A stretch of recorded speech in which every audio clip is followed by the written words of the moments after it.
آپ اس کو Peoples party کی سیاست کہیں، پیپلز پارٹی کی منافقت کہیں، پیپلز پارٹی کی جمہوریت کہیں، لیکن حقیقت یہ ہے کہ پیپلز پارٹی جب پنجاب میں سیاست کرتی ہے تو اس کا پورا زور جنوبی پنجاب کے احساس محرومی پر ہوتا ہے۔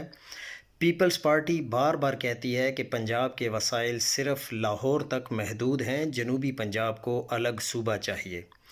2012 میں پیپلز پارٹی کی حکومت نے باقاعدہ جنوبی پنجاب صوبے کی قرارداد قومی اسمبلی سے منظور کرائی۔ بلاول بھٹو، یوسف رضا گیلانی اور دیگر رہنما اکثر سرائیکی وسیب کے نام پر عوامی ہمدردی سمیٹنے کی کوشش کرتے ہیں۔ مقصد کیا ہوتا ہے کہ سیاسی طور پر جنوبی پنجاب میں قدم جمانا، جہاں نون لیگ کا اثر روایتی طور پر زیادہ رہا ہے۔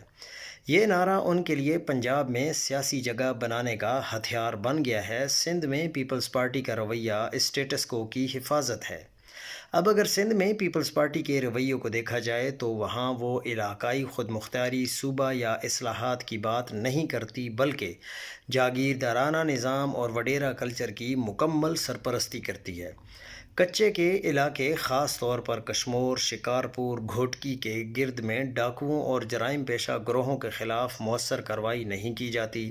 سندھ پولیس اور مقامی انتظامیہ پر پیپلز پارٹی کے بااثر وڈیروں کا مکمل کنٹرول ہے، جو ان جرائم پیشہ گروہوں سے سیاسی اور مالی مفادات حاصل کرتے ہیں۔ کچے کے ڈاکو صرف لٹیروں کا گروہ نہیں، بلکہ یہ سیاسی اور جاگیردارانہ نظام کے محافظ بن چکے ہیں۔ ان کی پشت پناہی اکثر مقامی سیاسی خاندانوں کی جانب سے ہوتی ہے، جنہیں پیپلز پارٹی کی حکومت بچاتی ہے۔ سندھ کے عوام، خصوصاً اندرون سندھ میں، تعلیم، صحت، سڑکیں، روزگار اور امن و امان کے لحاظ سے سب سے زیادہ محروم ہیں۔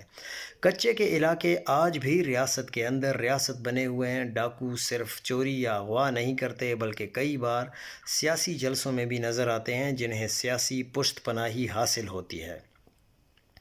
پیپلز پارٹی کا کردار علاقے کے لحاظ سے دوہرا ہے۔ پنجاب میں مظلومیت کا بیانیہ، سندھ میں ظالموں کی سرپرستی۔ یہی وجہ ہے کہ آج عوام میں یہ تاثر مضبوط ہو چکا ہے کہ پیپلز پارٹی جمہوریت نہیں بلکہ مفاداتی جاگیرداری کی علامت بن چکی ہے، جو جہاں حکومت میں ہو وہاں طاقت کو بچاتی ہے، اور جہاں اپوزیشن میں ہو وہاں صوبائیت اور مظلومیت کا نعرہ لگاتی ہے۔